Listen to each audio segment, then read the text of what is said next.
Bible study. And we're going to find a lot to be thankful for this morning. We're going to do a little more work in Jeremiah, but first, in the news, if you'll look at today's Dallas Morning News, the article is too long to go through here, but they were trying to analyze what happened with General Petraeus. And so some of his closest confidants were weighing in on what they thought had happened to him and how he could have been so highly decorated and riding the top of the world. And one of the speeches that was given in his honor after the surge in Iraq, they were linking him to the great generals of all time. They said, "You're one of those men. You rank up there at the top."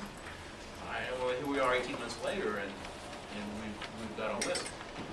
Well, it's kind of interesting what their conclusion was. They said, well, he was in the army, he was in the military, he was surrounded by all these men and women who respected him very much. And when he moved to the Pentagon, it was a different situation because the spy community doesn't communicate as much. They're a little more secretive, and he had all his accomplishments. He just put them all over the wall in his office. And that is the point. At the point of your highest success, you've cut the deal, you've gotten the award, you've merged the company, or whatever you were assigned to do, you've done it. That's the greatest danger. That's the point of greatest danger. And I thought it was interesting that they were looking at that as a turning point in his life. Well, David, same thing happened to David, right? You know, he's at the top of his career. You know, he's got everything ready to build the temple. He's moved the tabernacle to Jerusalem. They've defeated the Philistines. You know, and they didn't have Disney World then, but what does he do? He goes to the roof and he takes a look at what's going on next door with Bathsheba. But after that, he makes this call to holiness. You know, after David repents, he makes this call to holiness in Psalm 101. Let's take a look at that. This is David's call. This is call to holiness. And this is the anatomy of what should go right and how anything or everything can go wrong in your life. It starts with Psalm 101. It's a commitment to holy living. So here comes David. I will sing of mercy and judgment unto thee, O Lord, will I sing. I will behave myself wisely in a perfect way. O when wilt thou come unto me? I will walk within my house with a perfect heart. Okay, well, holiness starts at home. Holiness starts at home. If we were to do this, let's say for a week, you could do whatever you wanted to do, whatever you wanted to do, and nobody would know about it, no one would care, and God would look the other way for a week. What would you do? Oh, that's a wheel. Well, that's the wheel. If there was zero accountability, that's right. It begins at home. And what's the secret? How do you do it? Verse 3. I will set no wicked thing before my eyes. I hate the work of them that turn aside. They shall not cleave to me. And, you know, the eye is the gateway. It's just the gateway. And what did Paul say? And Paul addressed these same issues. He said, you take that thought, when that thought comes, you do what to the thought?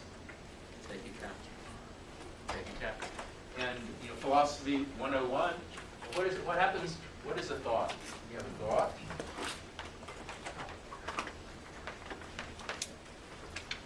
This is where Paul said you nip it right there.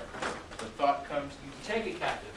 Well, what are we supposed to think about? Things that are good, that are holy, that are pure, that are worthy, that are just, that are upright. And then that becomes your thought life. That becomes your thought life.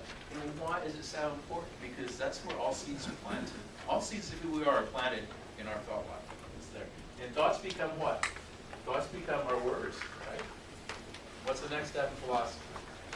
Thoughts become your words become your actions. Your actions become your habits. Your habits become your character. And your character becomes your destiny. Right? And that's not just a biblical principle. That's just true. That's just true. thoughts to words to actions to habits to character to destiny. So what is Paul saying? Look, I know what your destiny is going to be through Christ. We know what you're going to be doing in the millennial and all eternity. So why take all the junk with you? Just leave it here. I just leave it there. And so, yeah, had the general been able to do that, he wouldn't be so embarrassed. You wouldn't have to take all those things down from his wall. All right, well, let's go to Jeremiah. And there's so much going on in Damascus right now, and Damascus is quite a lot of prophecy that's directed towards it. And I want to skip ahead just a little bit. There have been so many images coming out of Syria and Iraq of the carnage that's there, and it's quite significant. 36,000 have died already in the revolt. And we're going to peek ahead just a quick. Let's go to Jeremiah 49. And I was looking at the images and I thought, oh my, just look at this. But even Jeremiah is going to deal with Damascus. And in some of the next few chapters of Jeremiah, some prophecies have been fulfilled. Some are prophetic pre-fulfillments, and some have yet to be fulfilled. But you look at Jeremiah 49 and look at 25. How is the city of praise not left, the city of my joy? Therefore her young men shall fall in her streets, and all that men of war shall be cut off in that day. Says the Lord of hosts, I will kindle a fire in the wall of Damascus. It shall consume the palaces of Ben-Hadad. Fulfilled prophecy, but we have other prophecies linked toward the future of Damascus. Is going to be very, very similar. So if you have property in Damascus, that's sell. I'd sell it. Okay, let's go to Jeremiah, and this is one of the neatest chapters in the book. I think we left off in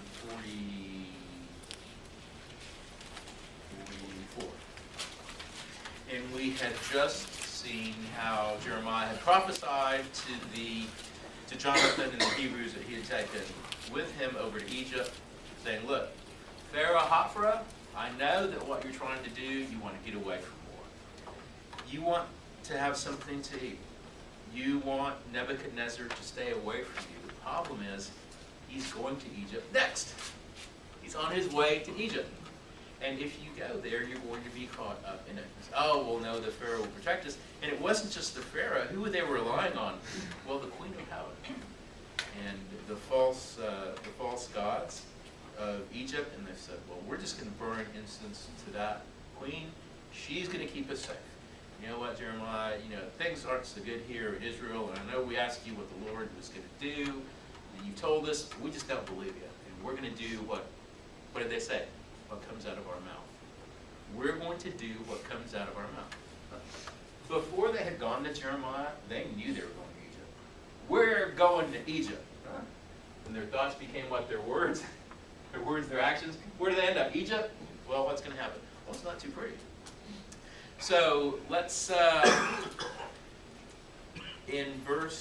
let's start in chapter 45. And so poor Baruch and Jeremiah, they were hauled off to Egypt with Jonathan, and let's see what happens to Baruch here. The word that Jeremiah the prophet spake unto Baruch, the son of Neriah, when he had written these words in a book, at the mouth of Jeremiah in the 4th year of Jehoiakim, the son of Josiah, king of Judah, saying. Now remember who Baruch was. Baruch was a nobleman. He came from great family stock. He had position and authority in Judah, and especially in Jerusalem. He was of a lineage of leadership. And he could have really gone either way. He could have gone with the princes and gone with the kings and lived the good life while they were living the good life. And he chose instead to stay with Jeremiah, to be ostracized, to be called a traitor, to be in constant danger. I remember when Jeremiah was in jail and later in prison, it was Baruch who continued to take the word of God to the temple and continued to take the word of God to the king.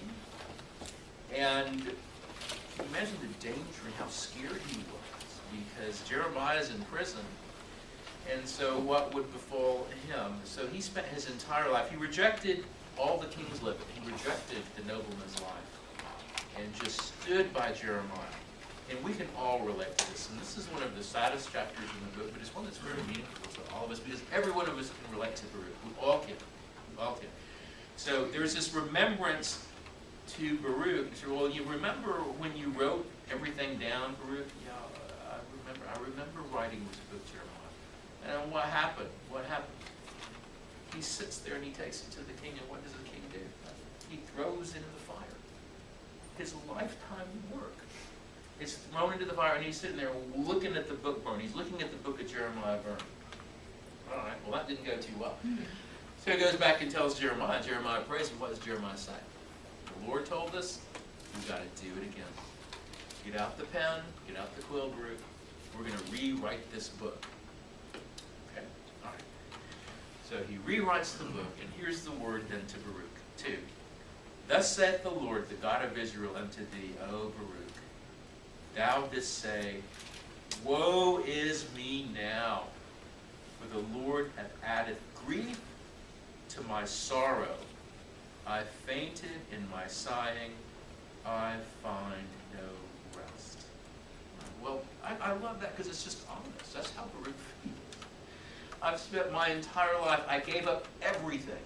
And even knowing the word of God that I heard from Jeremiah, I had the option to go and give myself up and go into captivity and to be safe. I could have done that. When before Jonathan took over with the Hebrews that were left after the sacking of Jerusalem, what did Nebuchadnezzar say? Hey, the captain of the guard has given you authority to come back to Babylon. Come on back here and you'll be safe. I would have been safe. But instead I stayed with you. And I endured the hardships and the starvations and the loss of honor in front of everybody that I respected. And we were captured by the Babylonians and imprisoned. And then we were captured by the Ammonites and imprisoned. And now look, my entire life work. I wrote the book twice.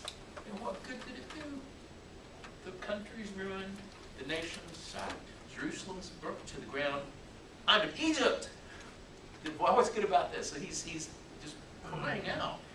He's saying, Lord, you've added grief to my sorrow. Was it not bad enough? Now look at me.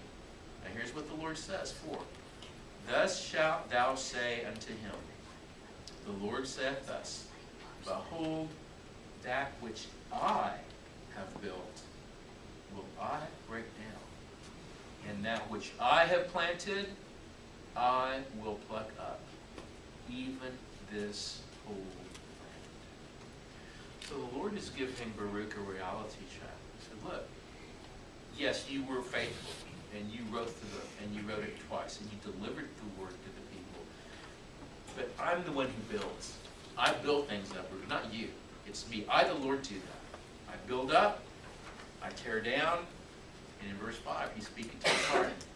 And seekest thou great things for thyself? Seek them not. For behold, I will bring evil upon all flesh, saith the Lord. But thy life will I give unto thee for the prey in all places whither thou goest. All right, so he's speaking to Baruch in his pity point. He's saying, look, I'm in control here. I've been in control. I'm still in control. And he looks at his heart. You're seeking great things for yourself. And I don't, Baruch, maybe even to thank you. He spent his entire life.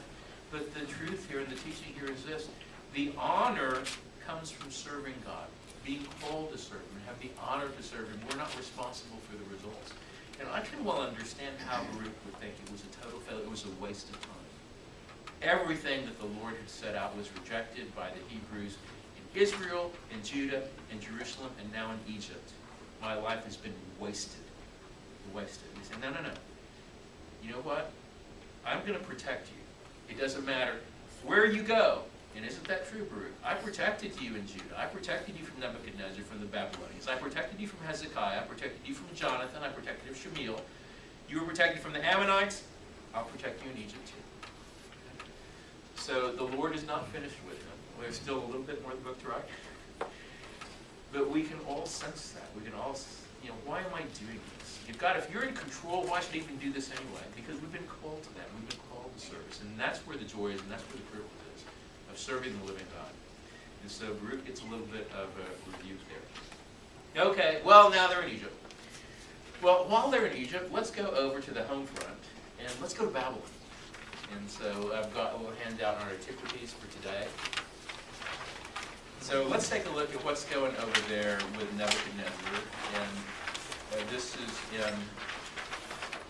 in Josephus, Antiquity of the Jews. What's remarkable about this book, you can get it online. And I have a small book. But you can get it online. It's actually a whole set. And I've got a little book. That's why the writing is so small. But this one has some commentary, too, from Whitson, who's also a historian. But what I love about Josephus is that he had access to all the other records that were available in the first century. Everything that Alexander the Great didn't burn. It's one of the hard ones. But he was able to cut and paste that together, and so he has wonderful reference notes and wonderful footnotes about where he got this, what his reference was, who said this, who said that. So you can compare and contrast the different historians.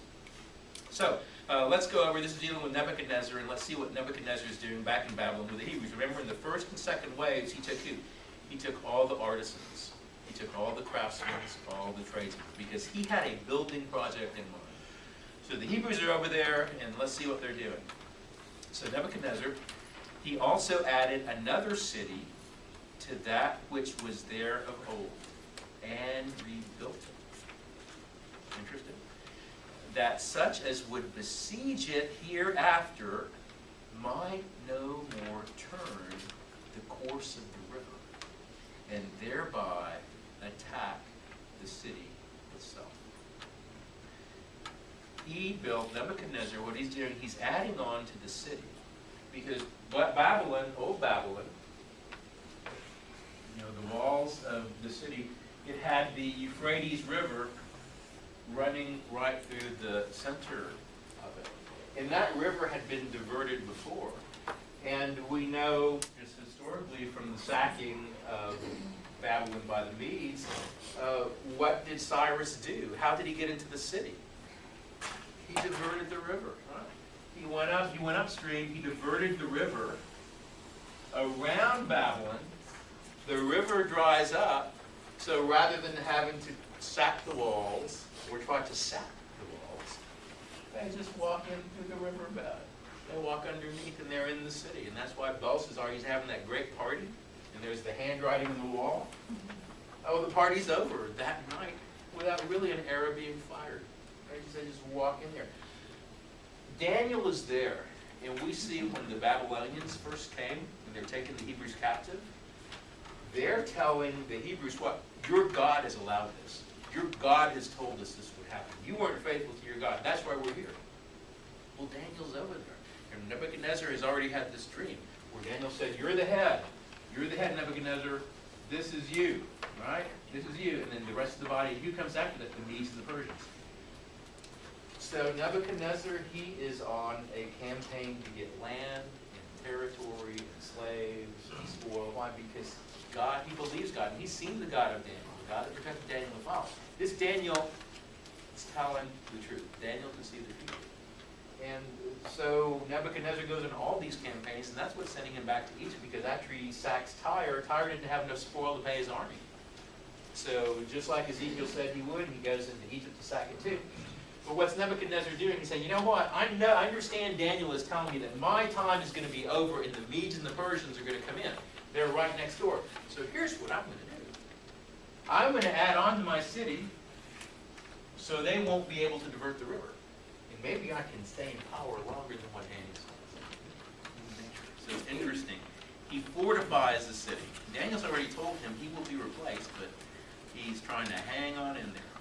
He therefore built 3 walls around the inner city and 3 others around that which were the outer, and he did with burnt brick.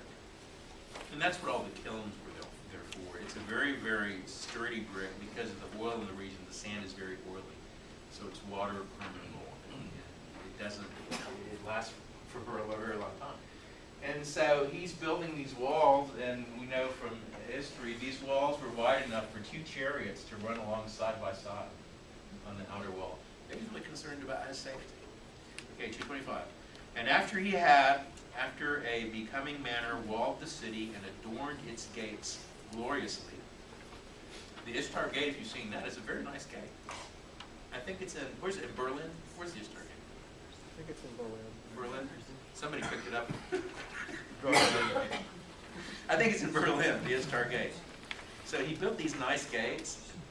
He built another palace before his father's palace, but so that they joined to it, to describe the vast height and immense riches of which it would perhaps be too much for me to attempt.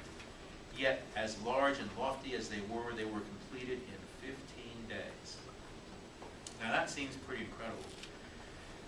But Wixton makes a note here, and so does Berosus. That's what Berosus wrote. And so I don't know what to do with that. But that's what Berosus said. Berosus, the historian, said they finished it in 15 days. Josephus got this from his copy of Berosus. I don't know. Maybe it was prefabricated. I don't know. But anyway, that's what it said. He also erected elevated places for walking of stone and made it resemble mountains, and built it so that it might be planted with all sorts of trees. He also erected what was called a pensile paradise, because his wife was desirous to have things like her own country, she having been bred in the palaces of Media. Megasthenes also, in his 4th book of his accounts of India, makes mention of these things, and thereby endeavors to show that this king Nebuchadnezzar exceeded Hercules in fortitude and in greatness of his actions. For he saith, he that conquered a great part of Libya and Iberia. That's true. Diocles also, in the 2nd book of his accounts of Persia, mentions this king, as does Philostratus in his accounts of both India and Phoenicia, say that this king besieged Tyre 13 years. That's just fascinating. Fascinating. Because Ezekiel told him 20 years before he did that. Y'all are going to Tyre next. You know, after you knock out Jerusalem, Tyre's going to be next on your list. That's where he went. That's exactly where he went. It did take him 13 years. It took him 13 years. Those Tyrians had dug in. While at the same time Ethbal reigned in Tyre. These are all the histories that I have met concerning this king. All right. So there is a wealth of historical information about this period in Israel and the Hebrews and the Battle of Carmel and everything. We could take the Bible away and still put all these stories together. We could still put all these together because of the wealth of history of this period.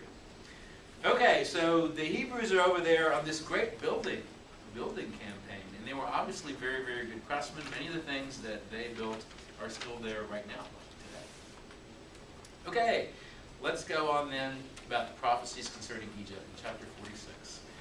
So the Hebrews are in Egypt, having been disobedient to the word of Jeremiah. And so Jeremiah is saying, fine, you want to go to Egypt? Go to Egypt. But let me tell you what the Lord is saying about what's going to happen to Egypt, and maybe you might reconsider. Okay.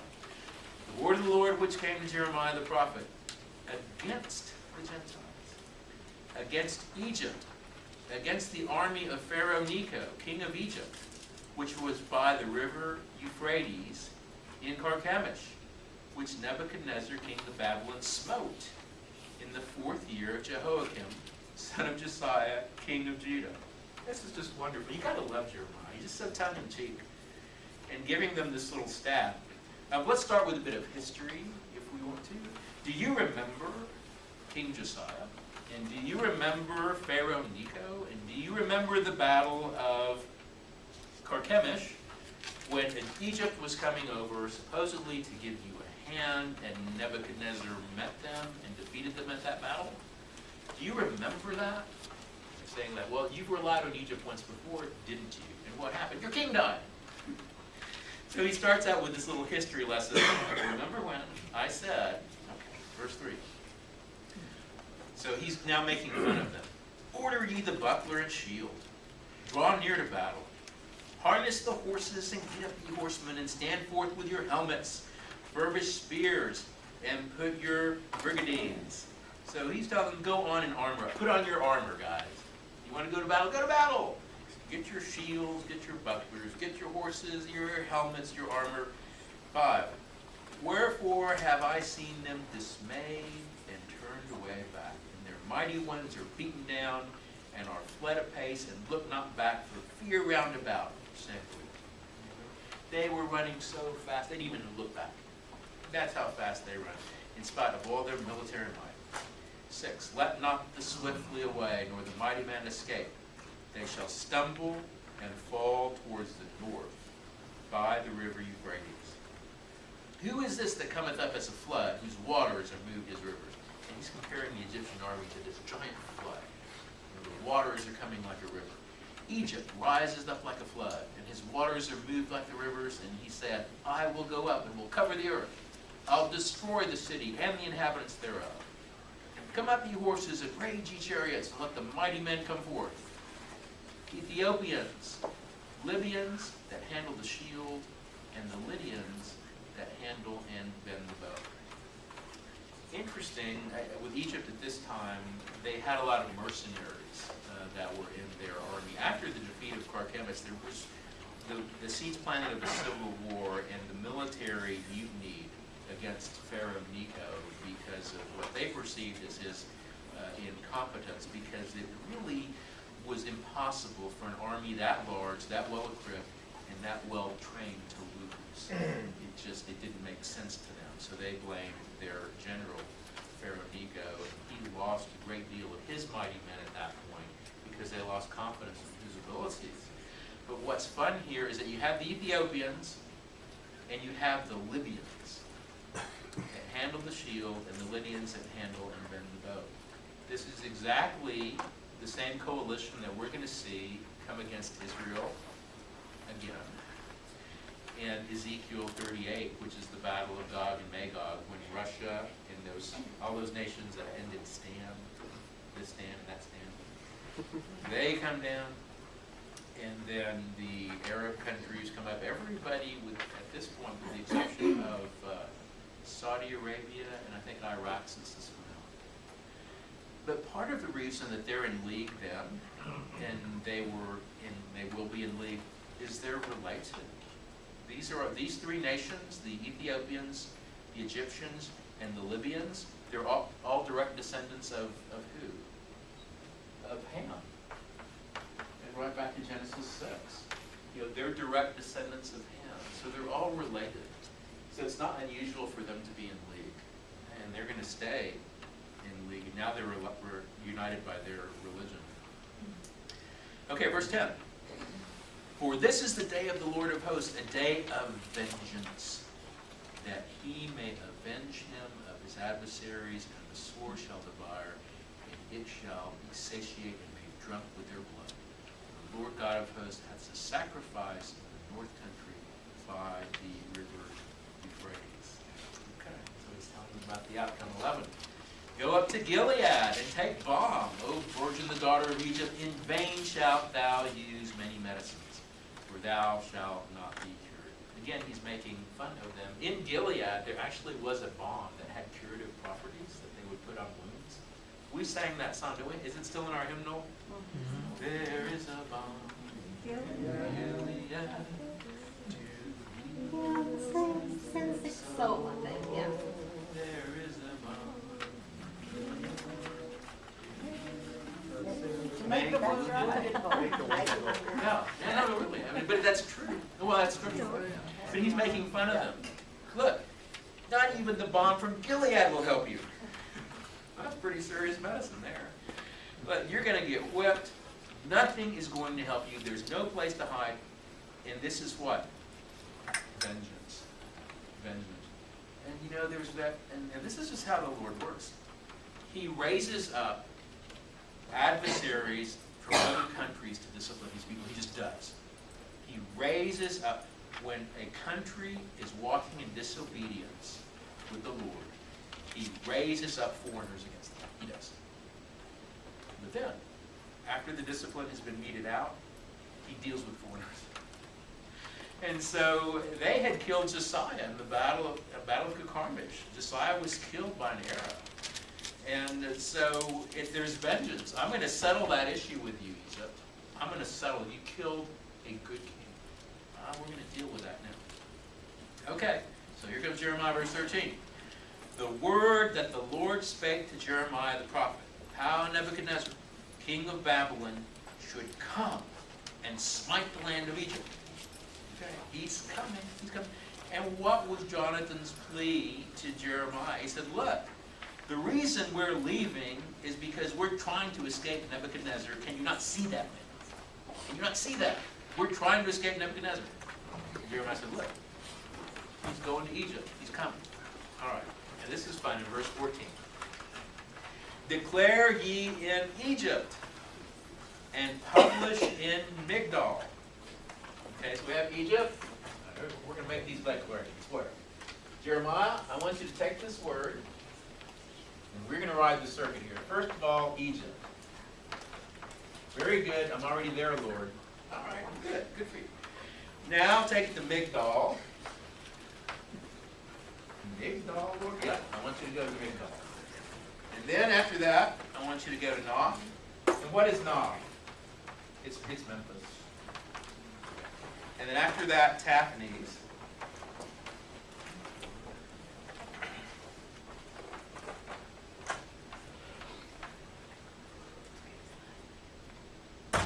And say ye, stand fast, and prepare thee, for the sword shall devour round about thee.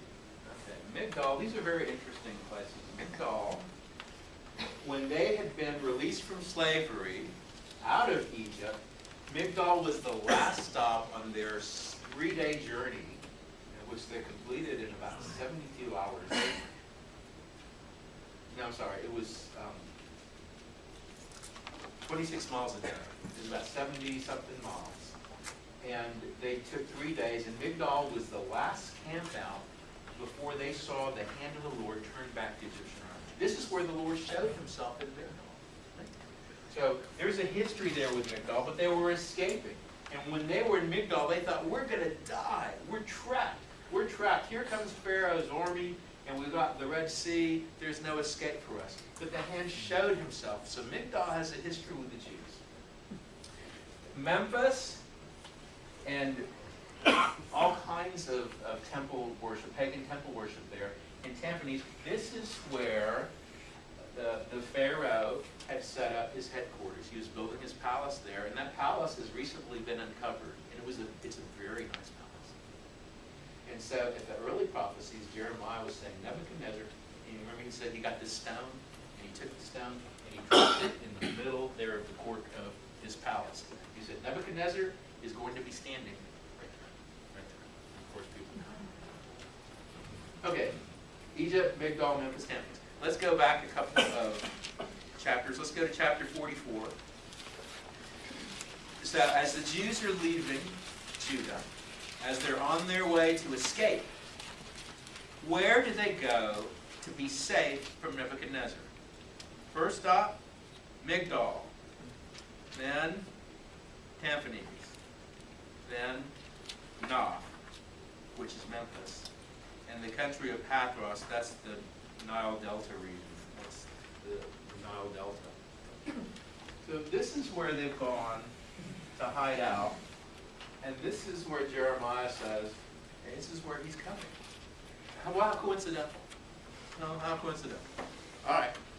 So you can imagine, they were thought, but we thought we were safe. Well, not really. Verse 15. Why are they valiant men swept away? They stood not, because the Lord did drive them. He made many to fall, yea, one fell upon another. And they said, arise and let us go again to our own people, and to the land of our nativity, from the oppressing sword. And that represented the coalition of mercenaries that had come to help Egypt. Once they saw the power of Nebuchadnezzar after he crossed into the Nile region, they said, you know what? It's time for us to go home now. I think we've had enough of this fighting. Verse 17. They did cry there, Pharaoh, king of Egypt, is but a noise.